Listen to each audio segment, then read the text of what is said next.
எனது அன்பு நேயர்கள் அனைவருக்கும் மனமார்ந்த இனிய வணக்கம். நம்ம தனுசு ராசிக்கார நேயர்களுக்கு இன்னைக்கு நாம பார்க்க போற இந்த முக்கியமான வீடியோ பதிவுக்குள்ள முழுமையா போறதுக்கு முன்னாடி கலியுக கடவுளான அந்த முருகப்பெருமானை மனதார வணங்கிட்டு அப்புறமா வீடியோ பதிவுக்குள்ள போகலாங்க. ஓம் முருகா போற்றி என்ற ஓம் முருகா போற்றி, ஓம் முருகா போற்றி, என்னை காக்கும் அன்புத்தி தெய்வமே கந்தா போற்றி. கண்டிப்பா உங்களுக்கு நல்லதே நடக்கும். இனி நல்லது மட்டும்தான் நடக்கும். நம்பிக்கையோட இருங்க. பொதுவாவே நம்மளோட தனுசு ராசிக்காரங்க சுபாவம் எப்படி தெரியுமா? அவங்க ஒருத்தர்கிட்ட பேசும்போதும் சரிங்க, இல்ல ஒரு முக்கியமான செயல செய்யும்போதும் சரி, இந்த செயல நாம செய்யலாமா? இந்த வார்த்தைய இவங்க கிட்ட போய் சொல்லலாமா? இதனால நம்மளுக்கு எதிர்காலத்துல ஏதாவது பிரச்சனை வருமா? இல்ல நம்மள சுத்தி இருக்கிற மத்தவங்களுக்கு இதனால ஏதாவது சங்கடம் வருமா? அப்படின்னு 1க்கு 2 முறை ரொம்ப தீர்க்கமா ஆலோசனை பண்ணி தாங்க இவங்க செயல்படுவாங்க. அவசரப்படவே மாட்டாங்க. குறிப்பா சொல்லணும்னா, குறி விலகாத அம்பு போல தன்னுடைய குறிக்கோள் தவறாம இவங்க வாழ்ந்துகிட்டு இருக்கிறாங்க. அது மட்டும் இல்லாம பெற்ற தாய போல ஒரு பாசமான அன்பு உள்ளம் கொண்டவங்களா இவங்க இருக்காங்க. அடுத்தவங்க, "ஐயோ! இது நம்மளால செய்ய முடியாது" அப்படின்னு சொல்லி ஒதுக்கி வச்ச காரியத்த கூட இவங்க ரொம்ப அழகா திட்டம் தீட்டி, விடாமுயற்சி பண்ணி, அந்த காரியத்துல மாபெரும் வெற்றி அடையக்கூடியவங்களா இவங்க இருக்கிறாங்க. இவ்வளவு அருமையான, அற்புதமான நற்குணங்களைக் கொண்ட எங்க அன்பு தனுசு ராசிக்கார நேயர்களே! எல்லாரும் எப்படி இருக்கீங்க? நல்லா ஆரோக்கியமா இருக்கீங்களா? ஏங்கம்மா, நீங்க வேற எங்களை பார்த்து இப்படி ஒரு கேள்வி கேட்கிறீங்களே? எ எங்களை பார்த்தா இப்ப இருக்கிற நிலைமையில ஆரோக்கியமா இருக்கிற மாரியா தெரியுது. அப்படின்ட்டு உங்க மனசுல நீங்க நெனைக்கிறது அப்படியே எனக்கு எனக்கு புரியுதுங்க. கலங்காதீங்க தனுசு ராசிக்காரர்களே. உங்க வாழ்க்கையில இப்ப இருக்கக்கூடிய இந்த கஷ்டமான சூழ்நிலை எல்லாமே, இனி வரக்கூடிய காலங்கள்ல ஒரு கானல் நீரா அப்படியே மறைஞ்சு போகப் போகுது. உங்க வாழ்க்கையே இனி ஒரு அருமையான, வசந்தமான வாழ்க்கையாக மாறப்போகுது.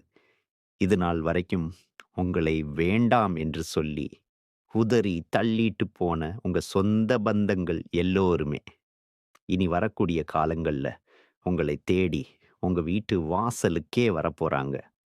அது மட்டும் இல்ல, உங்க குடும்பத்துல சுப காரியங்கள் ஒண்ணுக்கு பின்னாடி ஒண்ணா அடுக்கடுக்கா நடக்கப் போகுது. மிக முக்கியமாக உங்களுடைய உடல்நிலை ரொம்பவே ஆரோக்கியமா, தெம்பா இருக்க போகுதுங்க. நீண்ட நாளா திருமணம் ஆகாதவர்களுக்கு, அந்த திருமண தடை முற்றிலுமா நீங்கி, உங்களுக்கேற்ற சரியான வாழ்க்கை துணையோடு சிறப்பா திருமணம் நடக்கப் போகுதுங்க. அதேபோல குழந்தை பாக்கியம் இல்லாதவர்களுக்கு அழகான குழந்தை பாக்கியம் கிடைக்கப் போகுதுங்க. அதனால தனுசு ராசிக்காரர்கள் எப்பவுமே மனச மட்டும் தளர விடவே கூடாது.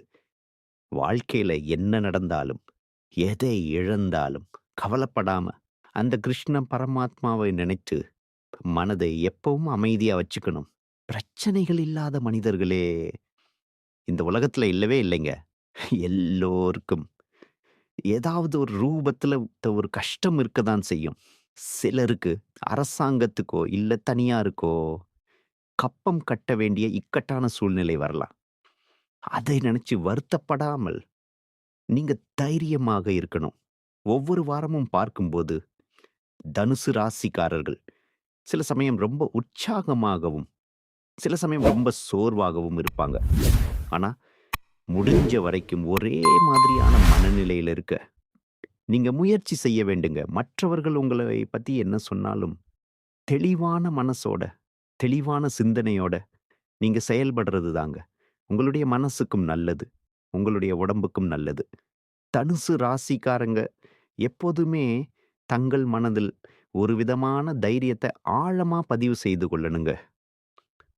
உங்க வீட்ல ஒருவேளை கெட்ட சக்தி இருந்தா கூட, உங்க தைரியத்த பார்த்து அது தானாகவே வெளியில போயிரும். எதுக்கும் பயந்து போய் வீட்டுக்குள்ளேயே முடங்கி விடக் கூடாதுங்க நீங்க. இப்போ சில எளிய பரிகாரங்களை பார்க்கலாம். வியாழக்கிழமைகள்ல உங்க வீட்டு வாசல்ல சூர தேங்காய் உடைத்து, பச்சை கற்பூரம் ஏத்தி உங்க வீட்ட சுற்றி உப்பு போட்டு, அந்த உப்ப தண்ணீரில நல்லா கரைச்சு, இரவு நேரத்துல வீட்ட சுற்றி ஊற்றி, மறுநாள் காலையில அந்த தண்ணிய ஓடும் நீரில விட்டுறணுங்க. முடிஞ்ச வரைக்கும் மஞ்சள் நிற ஆடைய அணிய பாருங்க. அப்படி இல்லன்னா, மஞ்சள் நிற கைக்குட்ட, இல்லன்னா பேனா போன்றவற்றை நீங்க பயன்படுத்தணும். வியாழக்கிழமைகள்ல மஞ்சள் கலந்த நீர உங்க வீட்ல தெளிக்கணும். குரு காயத்ரி மந்திரத்த ஒரு 108 முறை பக்தியோட சொல்லிட்டு வரணுங்க. வியாழக்கிழமைகள்ல குரு பகவானை மனதார வணங்கினா, தனுசு ராசிக்காரர்களுக்கு இரட்டிப்பு பலன் கிடைக்குங்க. வியாழக்கிழமை தோறும் தவறாம தேங்காய் உடைக்கணும். பூஜை அறையில தீபத்துல மஞ்சள் மற்றும் குங்குமம் வச்சு தீபம் ஏத்தணுங்க. வீட்டு வாசல்ல மங்களகரமா மஞ்சள் போட்டு வைக்கணுங்க. ஒருவேளை உங்களுக்கு குரு மந்திரம் தெரியலன்னா கவலை வேண்டாம். ஓம் பிரகஸ்பதியே நமः. அப்படி அல்லைன்னா, ஓம் குருவே நமஹ அப்படின்னு எளிமையா சொல்லலாம். இப்படி குருவை வணங்கினா, வீட்டில உள்ள கெட்ட சக்திகள் எல்லாமே விலகி, நல்ல சக்திகள் நிச்சயமா பெருகுங்க. உங்களுடைய வாழ்க்கையே ஒரு சொர்க்க வாழ்க்கையா மாறி போயிருங்க. சரி, ஒ உங்கள் வீட்ல தீய சக்திகள் இருந்தா, நீங்க வீட்ல என்னென்ன தெய்வ புகைப்படங்களை வைக்கலாம் அப்படிங்கிறத பத்தி இப்ப தெரிஞ்சுக்கலாங்க. முதல்ல காஞ்சி காமாட்சி அம்மன். தீய சக்திகளை அழிக்கக்கூடிய அபாரமான சக்தி. இந்த தெய்வத்துக்கு இருக்கு. இவங்க படம் வீட்ல இருந்தா தைரியம் மற்றும் பாதுகாப்பு தரக்கூடியதா இருக்கும்.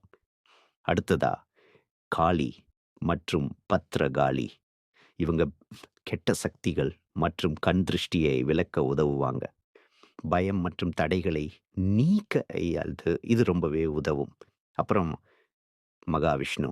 இவர் மன அமைதி மற்றும் பாதுகாப்பு தரக்கூடிய தெய்வம். எதிர்மறை எண்ணங்களை குறைக்கிறதுக்கு இந்த தெய்வம் உங்களுக்கு ஒரு பெரிய பாதுகாப்பா இருக்கும். அடுத்தது ஆஞ்சநேயர். தீய ஆவிகள் மற்றும் பயம் விலக நம்மளுக்கு ஆஞ்சநேயர் எப்பவும் துணையா இருப்பாரு. வீட்டை காக்கக்கூடிய ஒரு காவல் தெய்வமா இவர் இருப்பாரு. பைரவர். இவர் இரவு நேர எதிர்மறை சக்திகளை விளக்கக்கூடியவரா இருக்காரு. வீட்டு சுற்றுப்புற பாதுகாப்புக்கு பைரவர் பாதுகாப்பா இருப்பாரு. நரசிம்மர். தீய சக்திகளை முற்றிலுமா அழிக்கக்கூடிய சக்தி இவருக்கு இருக்கு. சக்தி வாய்ந்த பாதுகாப்பு தெய்வமா இவர் இருக்காரு. கடைசியா சாய்பாபா. இவர் மன அமைதியை அழிக்கக்கூடிய தெய்வமா இருக்காரு. தீய எண்ணங்கள், கவலைகளை விலக்க இவர் துணையாக இருப்பாருங்க.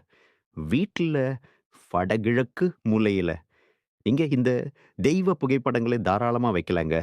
அப்படி இல்லன்னா, கிழக்கு அல்லது வடக்கு சுவர் இருக்கிற இடத்துல, நீங்க தெய்வ புகைப்படங்களை வச்சீங்கன்னா, தெய்வ அருள் முழுமையா உங்களுக்கு கிடைக்குங்க.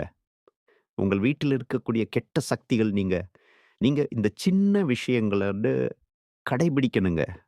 செவ்வாய்க்கிழமை தவறாம முருகப்பெருமானை வழிபாடு செய்யுங்க. தினமும் மாலை நேரத்துல நல்லெண்ணெய், அப்படி இல்லைன்னா நெய் விளக்கு ஏத்துங்க. ஓம் சரவணபவ என்கிற மந்திரத்த தினமும் ஒரு 11 முறை சொல்லிக்கிட்டு வாங்க. வாரம் ஒரு முறை பக்கத்துல இருக்கிற அம்மன் கோயிலுக்கு போயி, அம்மனை மனதார வணங்கிட்டு வாங்க. பிரதோஷ நாட்கள்ல அ சிவபெருமானை வணங்கிட்டு வாங்க. செவ்வாய்க்கிழமை அன்னைக்கு கான்ஸ் அசைவம் சாப்பிடுறத நீங்க தவிர்க்கிறது ரொம்பவே நல்லதுங்க. குங்கும அர்ச்சனை செய்றது பெண்களுக்கு ரொம்பவும் நல்லதுங்க. வீட்ல கொஞ்சம் வேப்பிலைய வச்சிருங்க.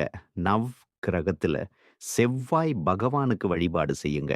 வீட்ல ஒரு கண் திருஷ்டி பொம்மைய தொங்க விட்டுருங்க. செவ்வாய்க்கிழமைகள்ல சிவப்பு நிற உடை அணிஞ்சுக்கோங்க. நெற்றியில எப்பவும் குங்குமம் மற்றும் சந்தனம் வச்சுக்கோங்க.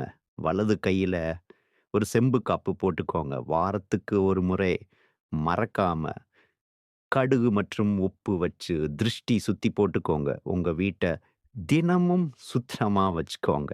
உடைந்த கண்ணாடி மற்றும் இந்த பழைய பொருட்களை தயவு செஞ்சு அகற்றிட்டுருங்க.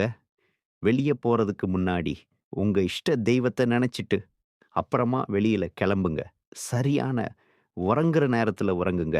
காலையில வெறும் வயிற்றுல வெந்நீர் குடிங்க.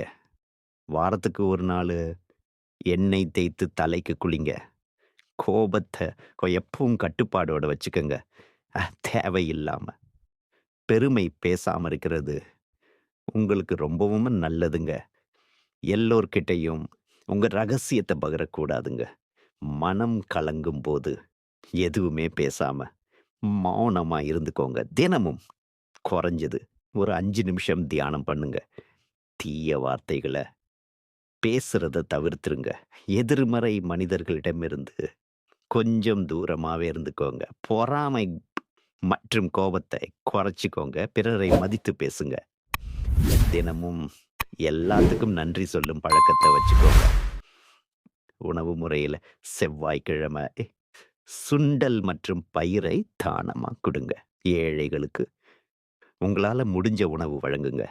பொன்னாங்கண்ணி கீரை மற்றும் அகத்திக்கீரைய உங்களுடைய உணவுல அடிக்கடி சேர்த்திக்கோங்க. காரம் அதிகமா சாப்பிடாதீங்க. முடிஞ்ச வரைக்கும் காரத்த தவிர்த்துக்கோங்க. வாரத்துக்கு 1 நாளு பழம் மட்டும் சாப்பிட்டு விரதம் இருங்க. வெல்லம் கலந்த நீரை தினமும் குடிங்க. சிவப்பு பூ சாணமா குடுங்க. வீட்ல தினமும் விளக்கு முன் நீர் வச்சிருங்க. பூஜையில இருக்கிற எலுமிச்சை மற்றும் மிளகாய் வாரம் ஒரு முறை மாற்றுங்க. இரவு தூங்கறதுக்கு முன்னாடி உங்க இஷ்ட தெய்வத்த நினைத்து பிரார்த்தனை பண்ணிட்டு தூங்குங்க. செவ்வாய்க்கிழமை மாலை நேரத்துல நீங்க செய்யக்கூடிய ஒரு சிறப்பு பரிகாரம் என்னன்னு பார்க்கலாம். ஒரு எலுமிச்சை, 2 கிராம்பு, ஒரு பச்சை மிளகாய் இதையெல்லாம் வாசல்ல வச்சு விளக்கு ஏற்றி முருகனை மனசுல நினைச்சு வேண்டிக்கோங்க. இத செஞ்சீங்கன்னா, உங்கள் வீட்டில இருக்கக்கூடிய கெட்ட சக்திகள் எல்லாமே விலகி போயிரும். உங்களுடைய குடும்பத்துல இனி நல்லது தாங்க நடக்கும். நம்மளுடைய தனுசு ராசிக்காரங்க யாரையும் சார்ந்து இல்லாம சொந்த காலில் நிற்கும் தன்மான சிங்கங்களா இருக்காங்க. இவங்க சிந்தனை வளம் மற்றும் உடல் வலிமை மிக்கவங்க. எதிரிகளை வீழ்த்தும் தகுதி இவங்க கிட்ட இயற்கையாவே இருக்கு. கடுகை போல சிறுத்தாலும் காரம் குறையாது போல. வாழ்நாள் முழுவதும் இந்த இயல்புகள் இவங்க கிட்ட இருக்கும். பிறவி குணம் போல இது சாகும் வரை மாறவே மாறாது. தனுசு ராசிக்காரங்க எப்போதுமே தனது சொந்த உழைப்பால் வாழ வேண்டும் என்று நினைக்கிறாங்க. பிறர் தயவை இவங்க ஒருபோதும் விரும்ப மாட்டாங்க. கடந்த 5 வருடங்களாக தனுசு ராசிக்காரங்க பல கஷ்டங்களை ரொம்பவே அனுபவித்து வந்திருக்கிறாங்க. எங்கு தவறு செய்தோம்? ஏன் இப்படி இருக்கிறோம்? என்ற கேள்விகளுடன் சரியான திட்டமிடுதலுடன் செயல்பட்டும் பல தடைகள் ஏற்பட்டு வந்துச்சு. எதிலும் ஒரு தெளிவு இல்லாமல் இருந்த நிலை மாறி இப்பொழுது குருவின் அதிசார பெயர்ச்சியால அடுத்த 48 நாட்கள் சிறப்பான அதிர்ஷ்டம் உங்களை தேடி வர வாய்ப்பிருக்கு. பொதுவா குரு பகவான் ஒரு ராசியில 1 வருடம் தங்குவார். அவர் தரக்கூடிய பலன்களும் மெதுவா தான் வந்து சேரும். ஆனால் அது நிலையான பலன்களை கொடுப்பார். அதிசார குரு பெயர்ச்சியால் குரு பகவான் 1 வருடம் தரக்கூடிய பலன்களை குறிப்பிட்ட காலத்திலேயே 10 மடங்கு வேகமாகவும் உயர்வாகவும் தரக்கூடிய அமைப்பு உண்டாகிறது. கடகத்திற்கு வந்த குரு பகவான் உச்சமடைந்து தனுசு ராசியை பார்க்கிறாரு. இதனால யோகங்கள் உங்களுக்கு வந்து சேரப்போகுது. குரு தன்னுடைய 5ஆம் பார்வையாக தனுசு ராசியை பார்க்கிறதுனால உங்க வாழ்க்கையில நல்லதெல்லாம் நடக்கும்.